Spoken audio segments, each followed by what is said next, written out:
with the high number of people that's coming off of crack cocaine, and they go right back on it again, and they get off it again. I know we don't want to give up on them, and they go right back at it again. What could stop that, or is there anything could stop that? I think the key thing is primary prevention education. A lot of times, most people want to wait until after someone has gotten hooked on drugs. They want to dump all kind of federal, state, local money into treatment programs. I agree they need to have that, but I think they need primary prevention. If they spend, say, a fourth of the money on primary prevention education, then you have less people going into treatment because they will be in programs such as mentoring programs, after-school programs, tutoring programs, recreational programs, because an idle mind is a devil's workshop. If you don't have young people in a constructive, conducive environment, they're more likely to get into the drug scene and other things too. And a lot of time, it really starts at home with the parents. Parents spend very little time with their children, probably less than 10 minutes a day. Most time it's telling them to do something, but not really finding out what kind of problems they're having.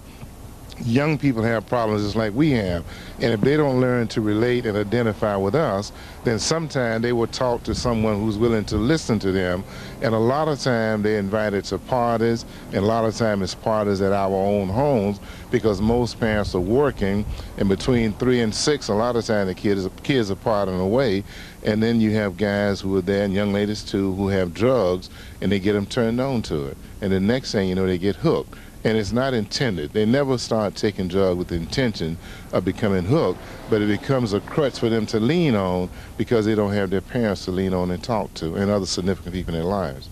So there should be more parental involvement as a way to stop the use of drugs or before it begins? Exactly. It all starts at home. You can go in any setting and talk to any group of people, and you ask them how many adults, how many have alcoholic beverages in their homes, 75% would tell you yes. You ask the average young person where they had their first drink, and over 75% of them had their first drink at home. A lot of parents try to teach their kids to be responsible drinkers. You cannot be a responsible drinker if you have the predisposition to alcoholism, which can be hereditary. The thing is that the parents have to serve as the greatest role model for their kids. You can't tell your kids not to use drugs and you're smoking cigarettes. You have to serve as a positive role model for young people. And also, as the proverb goes, it takes a whole village to raise a child. We as a community need to embrace our young people, serve as role models for them, and reach out to them. And our faith-based community can take a big role in doing that, because they have the facilities, they have the places there. They need to pull young people in. And it's not the young people in the church they need to be worried about, it's the ones who are not there. And they need to use their gymnasium, their vans to bus people in and get them involved in some youthful activities, what it boils down to. And because believe it or not, just like as we age, there are warning signs. You start losing your hair, they get thin, you start getting gray. Most time before people start getting in serious trouble, there are warning signs. Another thing we have to look at too is the high suicidal rate too. A lot of young people are committing suicides. A lot of time people say, oh, after the fact they saw warning signs. It's the same thing too. When young people are reaching out to us, a lot of time we want to shower them with gifts or what have you, but the most important thing they need is our attention.